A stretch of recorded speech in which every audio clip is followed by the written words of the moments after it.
যে কোনো দুর্ঘটনাই খুবই মর্মান্তিক, বেদনাদায়ক এবং অপ্রত্যাশিত। আমরা না চাইলেও দুর্ঘটনা ঘটে যায়। আমরা আকাঙ্ক্ষা না করলেও আমরা দুর্ঘটনার সম্মুখীন হই। গতকালকে যেই দুর্ঘটনাটি ঘটল, আরিচা ফেরিঘাটে একটি গাড়ি সেখানে অবস্থান করছিল, সেটি চোখের পলকে পদ্মা নদীতে পড়ে গেল পল্টন থেকে। বিষয়টি দেখে আমি খুবই আবেগ আপ্লুত হয়ে গেছিলাম, কারণ এরকমই একটি দুর্ঘটনা আমার জীবনে ঘটেছিল ২০০৭ সালে। যদিও সেটা নদীতে না, আমার গাড়িটি টেকেরহাটের পরে চলতে চলতে খাদে পড়ে গিয়েছিল এবং সেখানেও পানি ছিল। আমরাও পানির নিচে তলিয়ে গিয়েছিলাম। সেখানটায় আমি সহ অল্প কিছু মানুষজন বেঁচে গিয়েছিল। ৪০ জনের মতো যাত্রী ছিল, তার মধ্যে ২৮ জন যাত্রী মৃত্যুবরণ করেছিল ওই সময়টায়।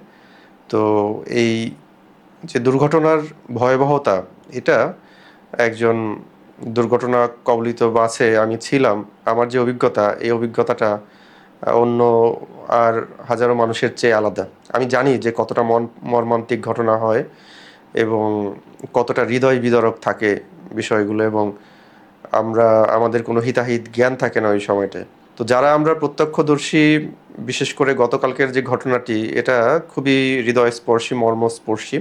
আমরা দেখলাম যে বাসটি ধীরে ধীরে পড়ে গেল, পল্টন থেকে পড়ে গেল। তো কয়েক জায়গায় আমি দেখছিলাম যে বাসে কোনো যারা পরিচালনা করে, চালক অথবা সহকারী, তারা কেউ ছিল না। আবার এক জায়গায় দেখলাম যে সহকারী ছিল।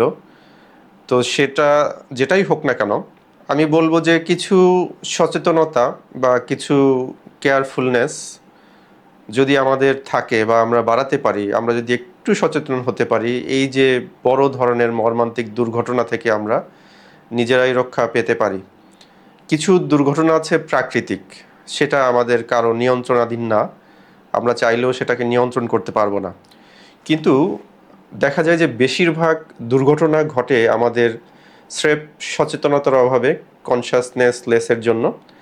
আমরা সচেতন থাকি না, কেয়ারফুল থাকি না, এই কারণে দুর্ঘটনাগুলো ঘটে।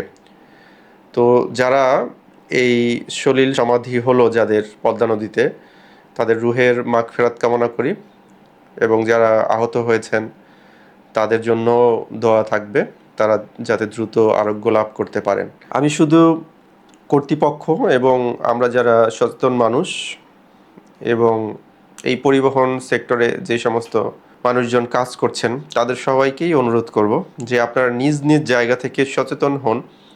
একটি জীবন যখন এই দুনিয়া ছেড়ে চলে যায়, একটি মানুষ যখন মৃত্যুবরণ করেন, সেই মানুষটিকে আর কোনো কিছুর বিনিময়ে আমরা ফিরিয়ে আনতে পারি না। একটি মানুষের সাথে একটি পরিবার, হাজারো স্বপ্ন জড়িত থাকে।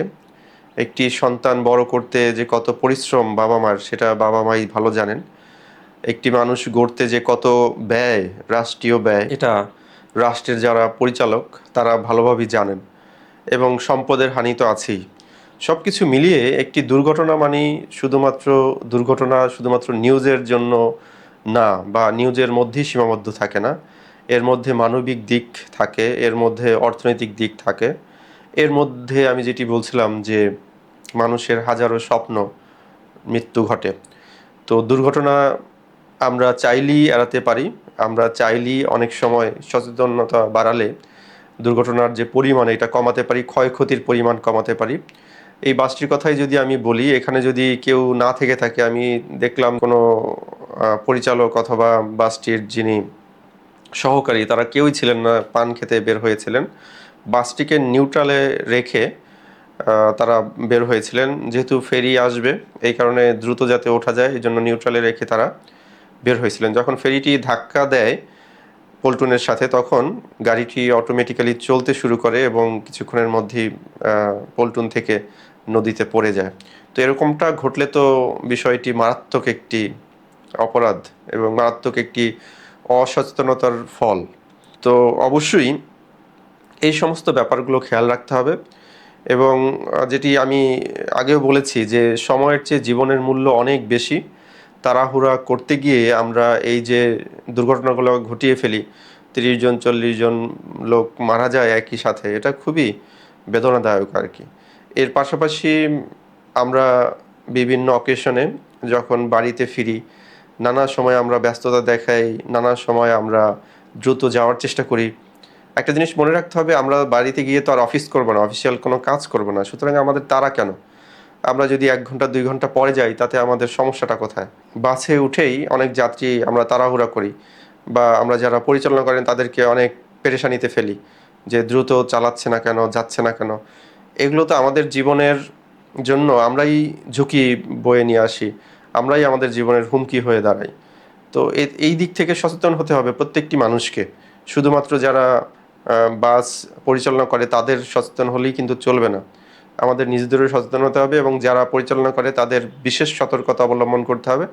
কোনো ক্ষেত্রেই কোনো ধরনের অবহেলা করা যাবে না।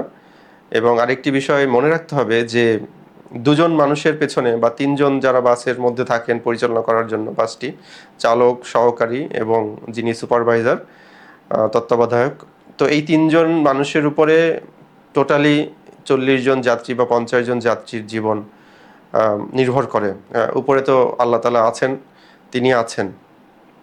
কিন্তু আমরা মানুষ হিসেবে, জিম্মাদার হিসেবে অথবা আমাদের দায়িত্বশীল মানুষ হিসেবে আমরা যখন যেটা পরিচালনা করি সেটা আমাদের দায়িত্ব। যেমন একজন শিক্ষক হিসেবে আমার দায়িত্ব হচ্ছে আমার ক্লাসের সকল শিক্ষার্থীর ভালো-মন্দ, তাদের যে ভবিষ্যৎ সেটার জন্য চেষ্টা করা। বাকিটা আল্লাহর হাতে।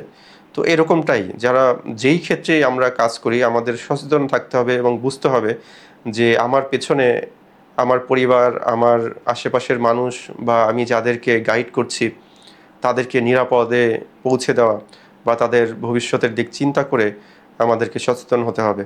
এর কোনো বিকল্প নেই। এই সচেতনতাই পারে আমাদের মানুষের জীবন, বা এই যে শত শত মানুষ প্রতি বছর মারা যাচ্ছে, এই মানুষগুলোর জীবনের অন্তত যে সেফটি বা সিকিউরিটি সেটা কিন্তু আমরা করতে পারি, আমরা দিতে পারি।